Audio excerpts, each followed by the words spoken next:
Hi, I'm Anna. I'm Ben. We're AutoSave. Welcome to our So channel. we're watching Fullmetal Alchemist Brotherhood, episode 49. Gluttony has been eaten by Selim. Selim's scarier than ever.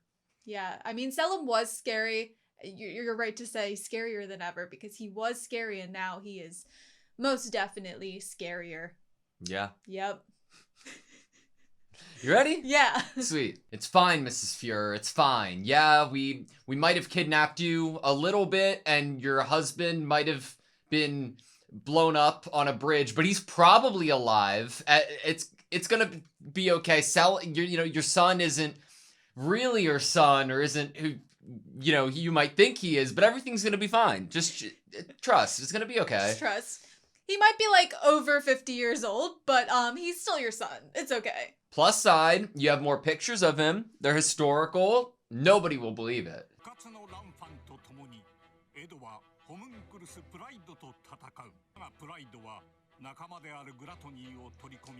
That's one way to phrase it. Affection.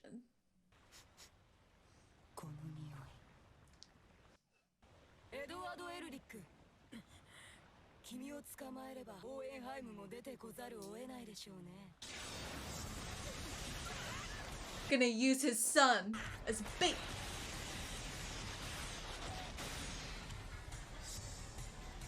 Whoa. He looks so cool.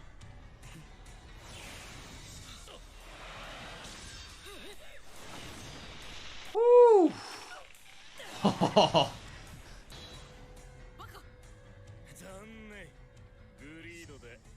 But we can still be friends. God. Wow. Oh, the automail. The fact that she was able to catch herself like that with her legs. Oh.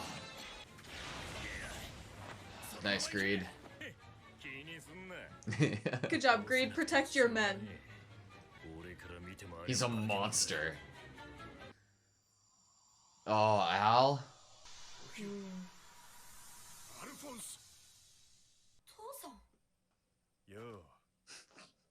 Johanheim.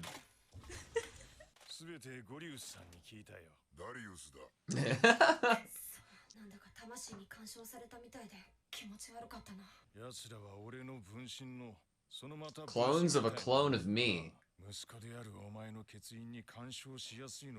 Oh, Interesting. okay.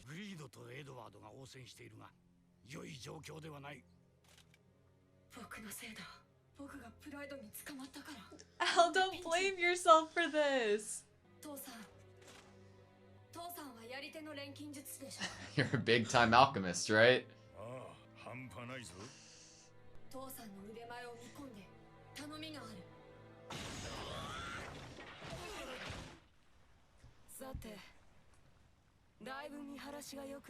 It's like a sea of shadow.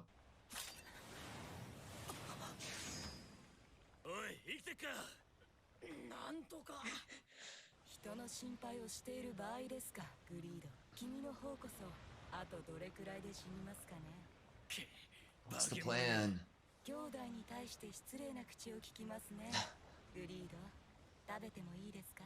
No! That's a guarantee.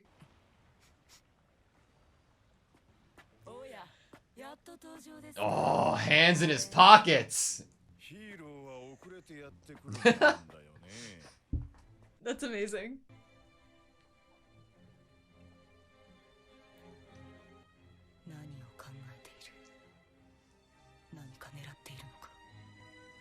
We have some plan. Love the animation. Selim's like getting prepared for whatever it is.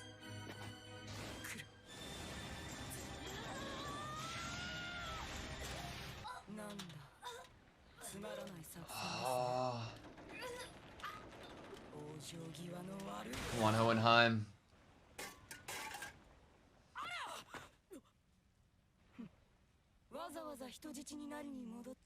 Does Al have a plan?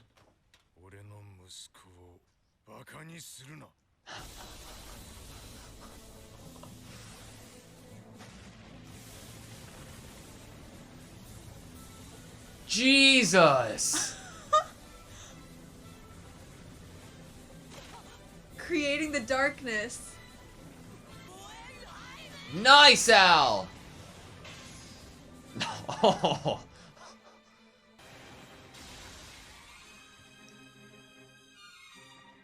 What a cage!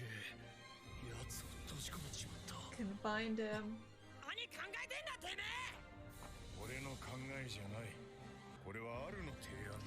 God, Al.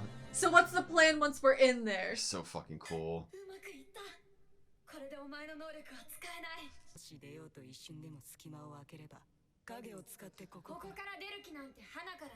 Wow.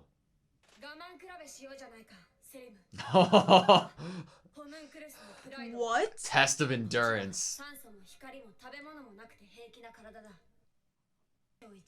It's like a battle of container.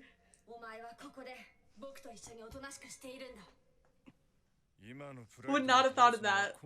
He would not have thought of that. Look at the scale.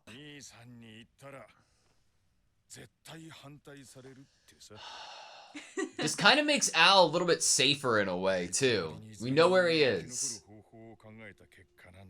For everyone to survive.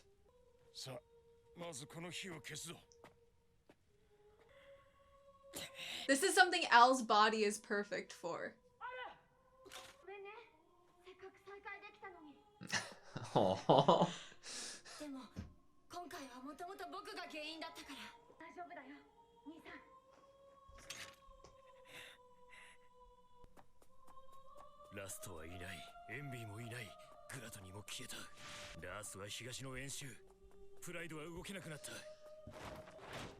Now's the time?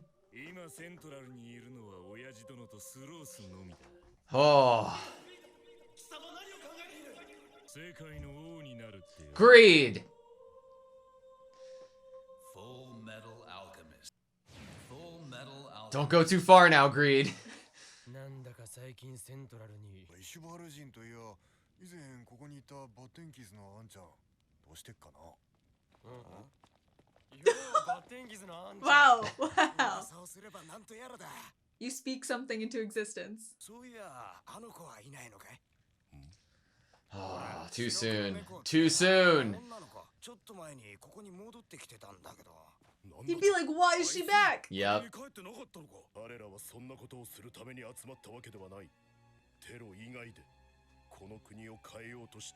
Without terrorism. Yep.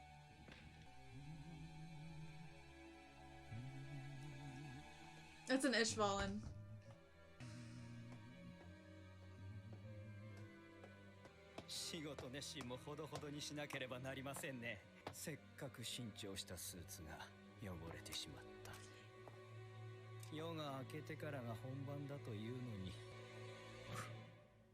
Fuck off, Kimberly. We're trying to dig our way out. 父さんが子供の力でどうにかなる作りにしてるとは思えない。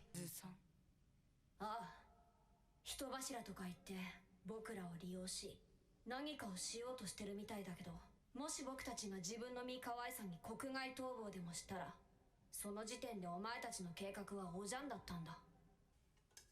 I don't like him holding Al's head. 自分さえ良ければという考えの者もいますね。けれども、そう。例えばラースの妻、その時、あれは身を挺して私を助けようとしたのです。の必死さには思わず面食らってしまいましたよ。私には父上はいたけれど、母というものは存在しませんでしたから、正直あれの存在は興味深かった。Most intrigued. 確かに家族ごっこではありました。けれど、あれとの生活は楽しかったですし、いいでしたよ。じゃあ人間にはラースの妻のように大事なものを守るために己の命すら And you're preying on that. You're preying on that.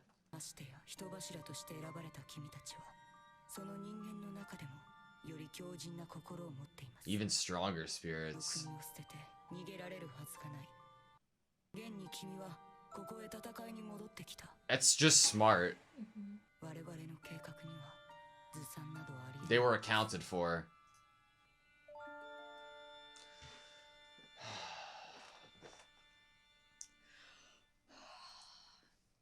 大佐、 Where's the rain? そろそろ時間です。行こうか。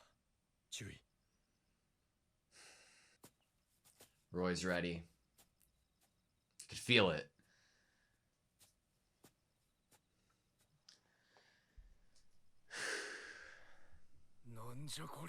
To go to Hughes at a time like this. Well, you see,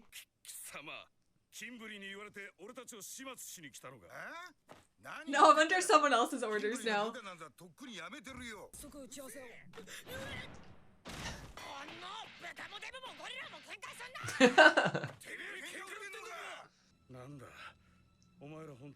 Wow.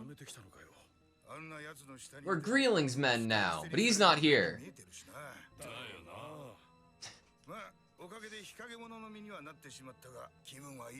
It feels good to have all of them fight Kimberly.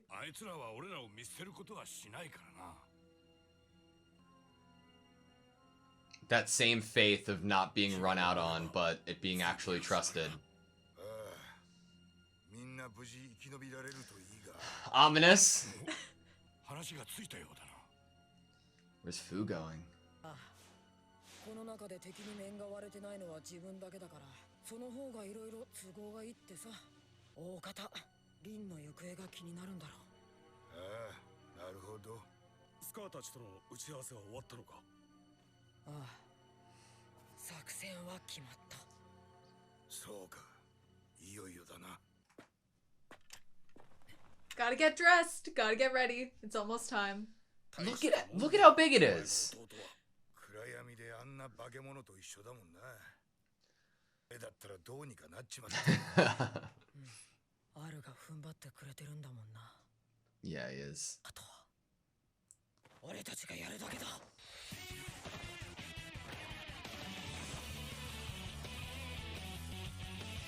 Al's giving it his all. Your time now. 約束の日の始まりだ。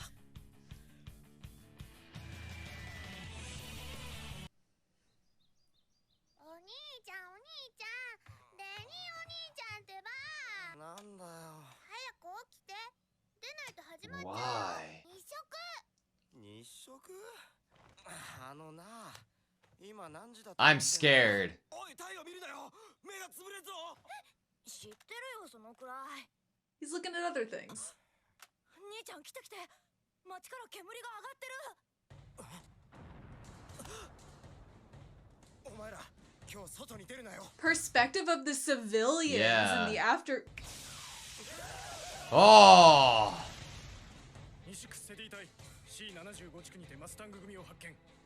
奴らは大総統夫人を人質にしており、こちらからはなかなか手を出しづらい。 Yeah, it's hard to attack him when she's there. No matter, attack. ロイ・マスタングさえ生きていればよい。夫人には利用価値がない。奴の部下ともども消えてもらい。 They probably know they'd feel that way. What's the plan?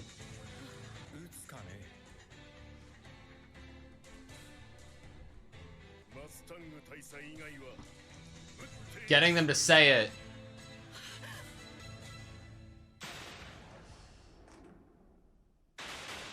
Okay, that was Fullmetal Alchemist Brotherhood, episode 49. What do you think's happening there at the end? What do you think the idea of Roy being surrounded with Mrs. Bradley, getting the shot happening, what is about to happen? I'm asking this question, but my immediate thought is like, okay, those words are being verbally said out loud that everybody but Roy is to be shot there. Yeah. Whether that is a showing to other people in the military or a showing to just Mrs. Bradley herself to see what the agenda actually is the first thing that comes to mind. I guess that my question to tack onto that is, why in this setting would you want the kind of quiet part to be said out loud? Why would you want in this setting where we don't have, say, like, no one's like recording this, no one's broadcasting this? Do we have mics in the room? You know, are we gonna be able to tell the entire city and all the civilians that are currently waking up this morning that this is happening, and the military and government are going to willfully and willingly kill Miss Bradley?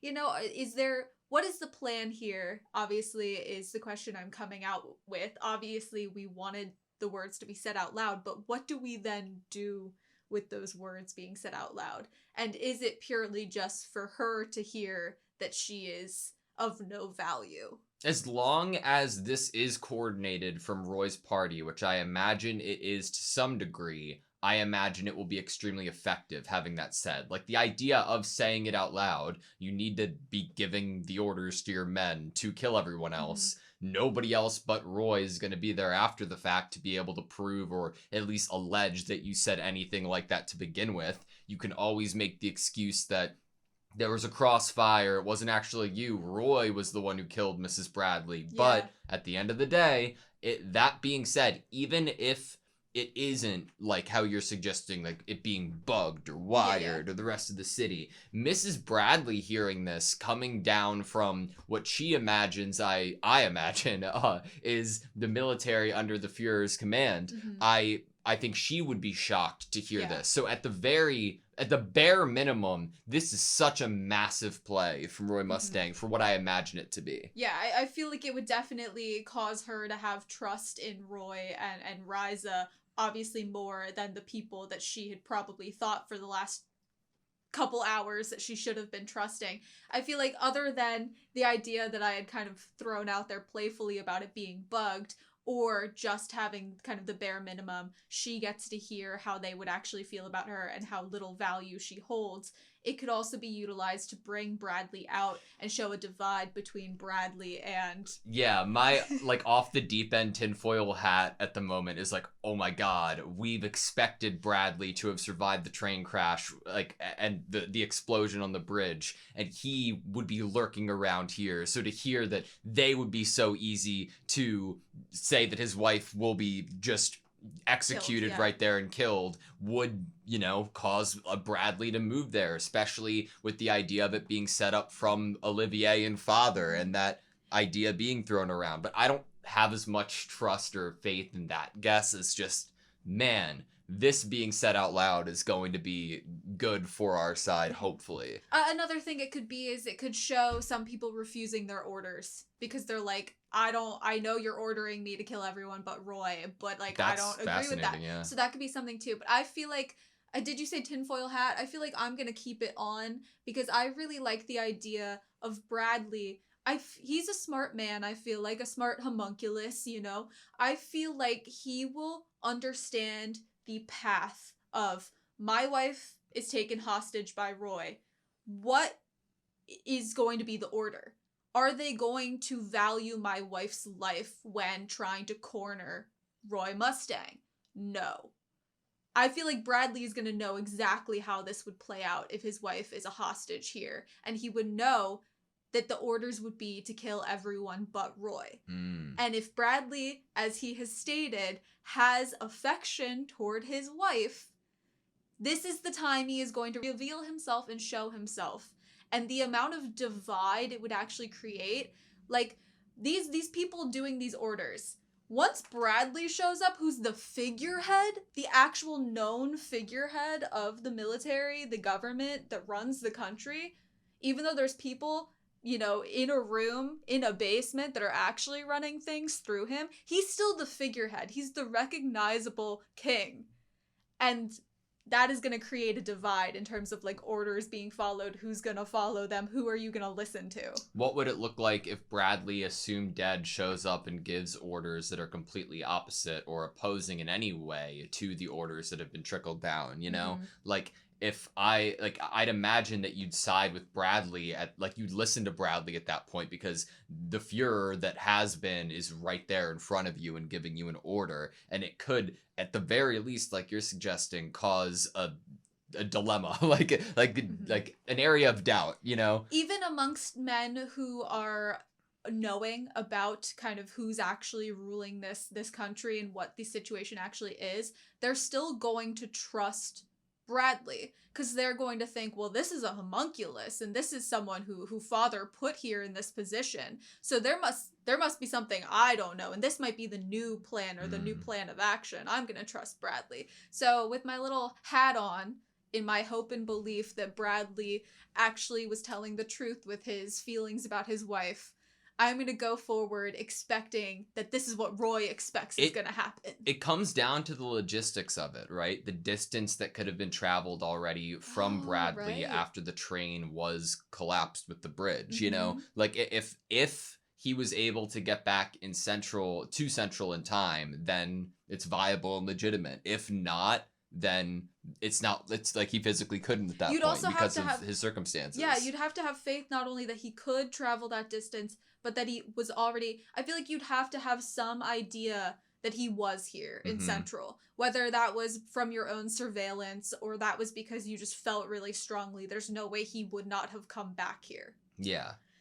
But that's just what I'm going to believe at the moment. My, like, theory of how this is going to transpire. That, like, it's easy, and we've been talking about the feelings that Bradley might have for his wife, and what he suggested, the idea that he got to pick her. Like, that is fun and easy and all, but one of the things that was brought up this episode was Selim's interpretation of everything. And not necessarily Selim's feelings or all of Selim's feelings, but how that is being utilized as information to prepare the situation for them.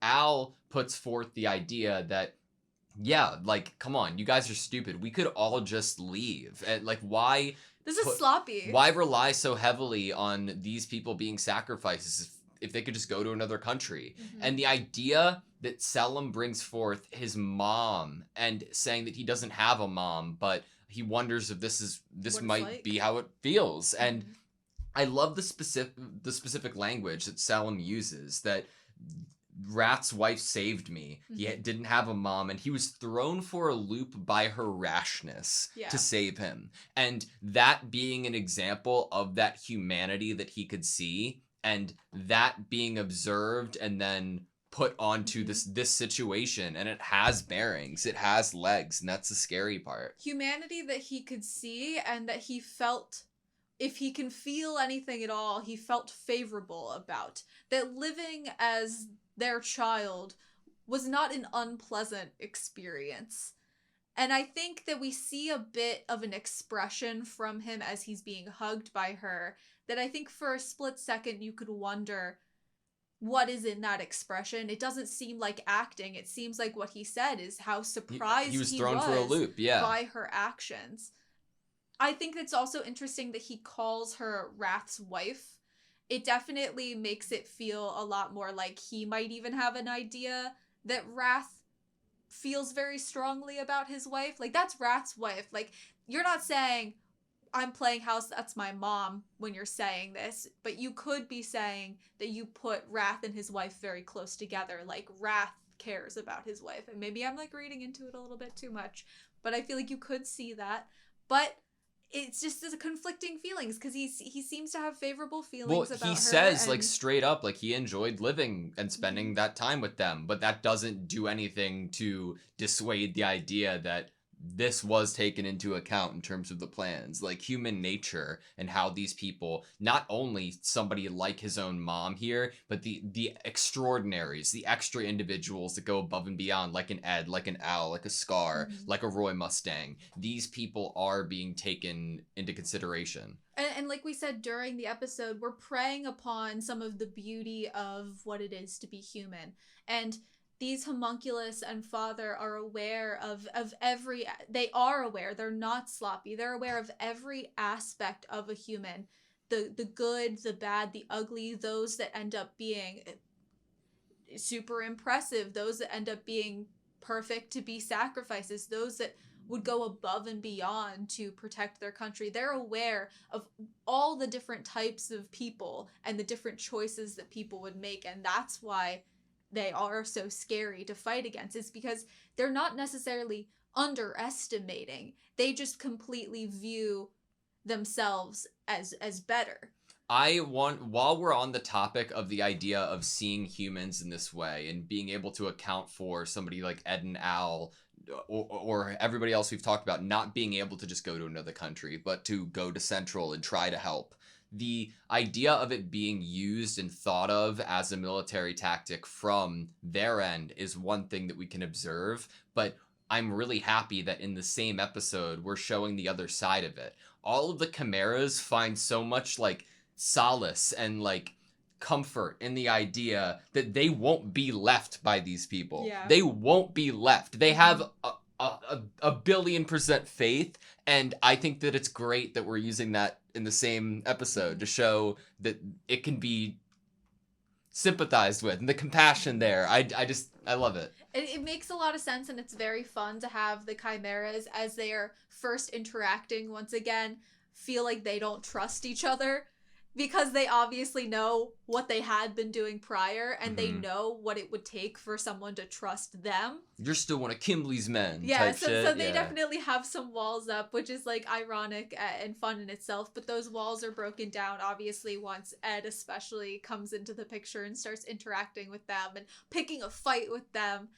But to have them in this episode, I feel like you then have to, like, talk about Kimberly. I hate Kimberly at the moment. Kimberly sucks. I hated that scene of Kimberly this episode. If you know you are an egotistical fucking maniac, if you are committing horrific crimes and murders while you're wearing a white suit or anything white from top to bottom, if you are in unless you're wearing a suit that's white to keep out grime, because that's the intended purpose of the suit that zips up, and you are just stylistically wearing white around a dirty atmosphere, you're a sick person. You're a sick person, Kimberly. You're a sick fucking person. What little we get of him, I think, is significant, because I think that it represents... I hated how potent it was. I hated how, like, much it left a mark on me. It was like 5 seconds and it fucked me up. I think that it plays upon the theme of people's lives holding different value. If we think about what he's doing in this scene, it's not yet morning, and he's just taken all of these Ishvalan lives, and yet he's talking about how the morning is to come, and what that day will be is this very probably exciting day to him, which almost highlights to me his view of the lives he just took as being kind of insignificant to the amount of fun he's probably about to have in the coming day. And I feel like it definitely highlights that theme of, like, how they view... He's not even a homunculus, and he views this, like, significance and insignificance and puts values on kind of the event of killing, the event of destruction. Change without terrorism. I loved the idea of, you know, the rumor of it being the Ishvalan that were... It makes sense that there would be a rumor like that. I mean, yeah, it was like, it was that way.